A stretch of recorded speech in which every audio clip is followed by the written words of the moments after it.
All right. Thank you very much for joining us. This is Serious Matters on ONIF TV. My name is Olukunle Abraham.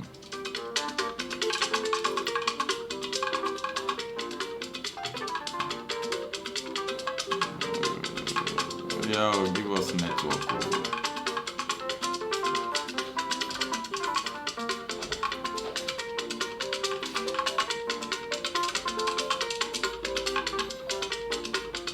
All right. Okay, thank you very much. I hope our network providers give us very good network so that you can listen to me clear and hear what we have to discuss this evening. Thank you very much. We so much appreciate you for always keeping pace with us on our platform. Thank you very, very much. We appreciate you. For your comments, for your opinions, we appreciate you. Sincerely speaking from the depth of my heart, I appreciate you for taking your time to drop your comments and also to drop your opinions. Thank you. Thank you.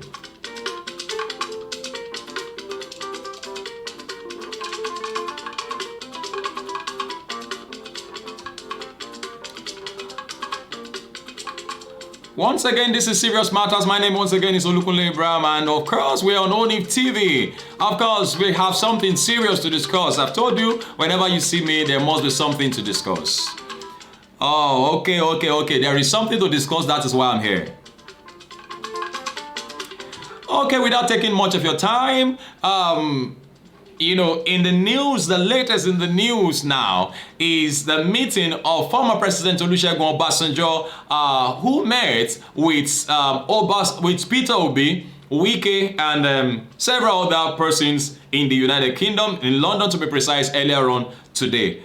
Former President Olusegun Obasanjo on Thursday led Labour Party presidential candidate who actually has been on his way out of the country to some countries, some parts of the world, which includes Germany, through the USA, and also to Canada, to meet, with Nigerians in the diaspora, who of course make up, some part of the national growth that we are actually gunning for. Well, Peter Obi, in a strategic meeting with the Rivers State Governor, Nyesom Wike, and the former President Olusegun Obasanjo.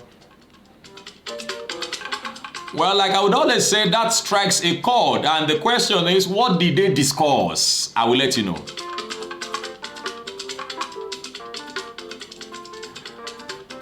What was the discussion all about? Of course, you will be wondering that hey, everybody is going to meet Baba. Now Baba is taking one person aside, is taking some persons aside. What are they discussing? Well, credit to this Nigeria reports that the meeting which held in London had some People's Democratic Party's governor in attendance. They include Samuel Otom of Benue State, Seyi Makinde of Oyo State, and Okezi Ikpeazu of Abia State. Others present at the meeting include former Cross River State Governor Donald Duke and Senator Olaka Onwogu.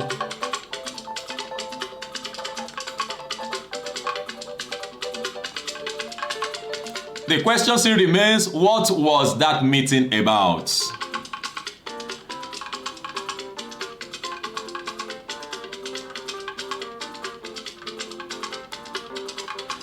Okay, I'll keep you in suspense. Let's look at one other story before I come back to this particular one to give you a detail of, maybe at that time, I will have one or two things to tell you about that meeting. Let us go quickly and look at what Governor Masari has said about the People's Democratic Party's candidate, the person of Atiku Abubakar. He made a statement about him. He said, Atiku is a veteran loser. He said, I don't know Peter Obi. The Katsina State Governor Aminu Masari has said the People's Democratic, or the presidential candidate of the All Progressive Congress, APC, Bola Tinubu, is better than Atiku Abubakar and Peter Obi. The governor stated this during an interview with TVC in response to a question on the chances of Tinubu winning the 2023 presidential election. Who is better than him in the political terrain of Nigeria today? Masari asked.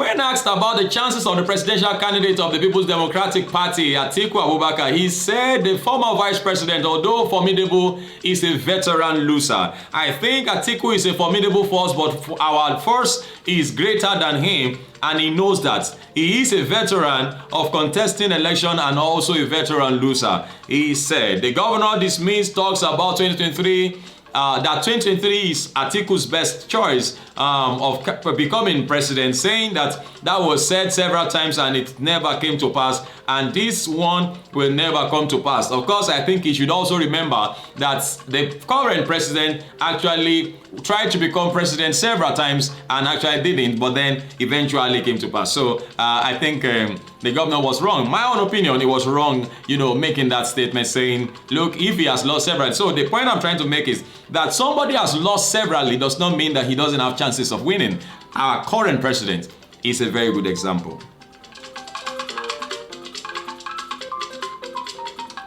That you can lose severally and also come back to win. That is if you do not give up.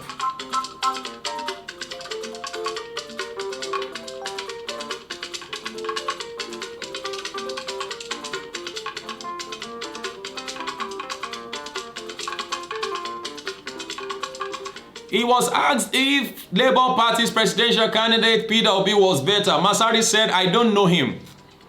Somebody who was a governor of Anambra, go and ask a Castina man and the politicians how many of them know Peter Obi. We are talking about a presidential candidate of Nigeria, somebody who has cut all barriers, tribal, religious, regional, name it. Well, Atiku Abubakar said that 90% of the people in the north are not social media friendly. They are not internet friendly. And so if Masari says, I don't know Peter Obi, maybe, he's not been following the trend. Maybe that's why he said that. Or it was just a political statement. You understand? It might just be that he just choose not to know him. He just choose not to recognize him. But that does not eliminate the fact. Remember the video I did yesterday where Femi Faneka, they said, look, these guys, the movement called obedience is beginning to take a very stronger hold and taking us back to answers, though not a very good memory to have or to keep. But then if that could happen, then this one is happening in a more coordinated, more collective, more educative way. The obedient, look at the way it's going right round, and somebody wakes up and he says he doesn't know somebody. Well, opinions. My own opinion also, then you are entitled to your own opinions. When asked if Nigerians of northern extractions were buying into the Tinubu candidacy, Masari replied, they have already bought into it. First of all, Bola Tinubu is not a new name in politics of Nigeria, and we, the people of Castina, know the role played by Bola Tinubu in 2015 for the emergence of Muhammad Buhari. We know the support he gave in 2019 for the continuation of Buhari. We here in Castina are not ingrates. Okay, are you now trying to say that if not for that man coming in, you on your own wouldn't have been able to win election? By the time you do a permutation and combination of those statements just made there, you will discover that even that means Castina is aloof. Castina is without strength. If not that this man called Asiwaju Bola Tinubu, came in and to rescue the situation. Of course, you remember the Oshekini Olule, Oshekeji Olule, Osheketa Olule, Owasukun lórí television, àwa lọ́ba, pé ọ̀rẹ́ wa kì í ṣe ọ̀rọ̀ ikún, àárọ̀ ẹ̀ lọ́wọ́, àmọ́ ó fi ti Yorùbá ṣe. You remember now? And from that, I see that so many talents have come out for Nigerians. Well, somebody is thinking, what did these guys go and discuss? Tell us that one first. About what they went to discuss in London. Yes, I've not heard what they went to discuss, because as of the time of filing this report, yes, they did not file it with the report. So I'm waiting, and as soon as it comes in, I will give it to you straight away. Don't worry. Don't feel bad. Yes, because I'm following that meeting closely. I want to know, and one of the reasons why they went to do it outside there is probably because it's a very sensitive one. But then, if we could get it this far, then we are sure to bring you, the details of what that meeting is all about. Well, maybe you can now begin to guess. Is it about Peter Obi? Are they trying to say they should pipe down for Peter Obi? Are they trying to say, because if that meeting included Asiwaju Bola Ahmed Tinubu, well, it would have been probably, oh, are they trying to say Peter Obi should bow, should step down for Tinubu, or are we trying to beg Tinubu to say, look, step down for the young one? And but then Asiwaju Tinubu was not there, but then the likes of Wike, and recall that Wike is having issues with the PDP, with the presidential candidate of the PDP, and I also saw in the news that Atiku had been on his way out of the country also to meet with this Wike. And then now Atiku has come out to warn supporters against harmful utterances so that they don't get, the whole thing more further messed up. I think that is the focus of, what he is all about. But then let's look forward to seeing what happens, what the outcome of that meeting is. I know it's going to be all for good, for the good of every one of us, for the progress of Nigeria. That is what they went to discuss. That I can tell you that for free. It's a totality of what is going to favor every one of us.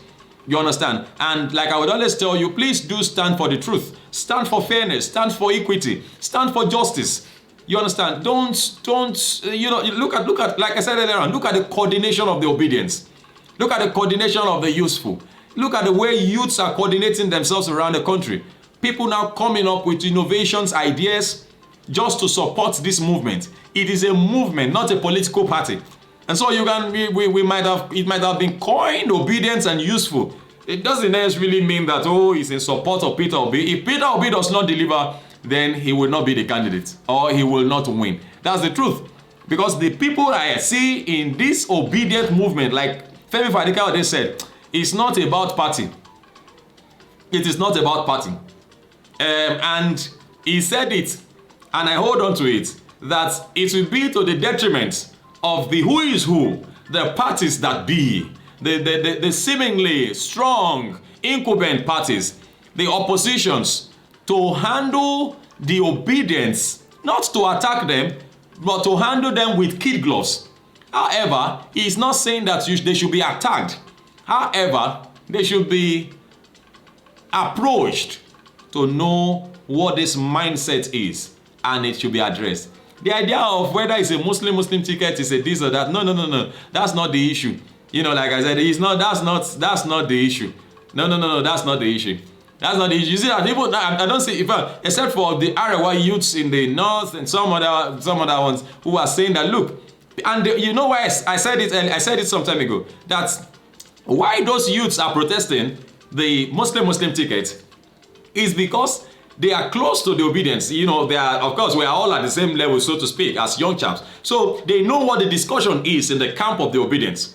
They know what they know what the mindset is, and they are trying to, take that mindset to the other side. But they are finding it difficult to land that mindset with the, this religious stuff that is trying to be brought into this religious tussle, sort of, that is brought into, the candidacy of the All Progressive Congress. Well, let's go. Let's look forward to seeing what happens afterwards. Thank you very much for watching. This is Serious Matters on ONIF TV. My name is Olukunle Abraham. Like I would always say, please do feel free to drop your comment, make your opinions known, but then be sure that whatever you are saying, make sure they are just simple and civil. You'll take responsibility for whatever you say on this platform. However, like I said, we are open to your opinion and suggestions. Thank you very much for always watching and always being there for us. Once again, my name is Olukunle Abraham. I will bring you updates. I promise you that. Thank you very much for watching, and I'll see you again. Bye-bye.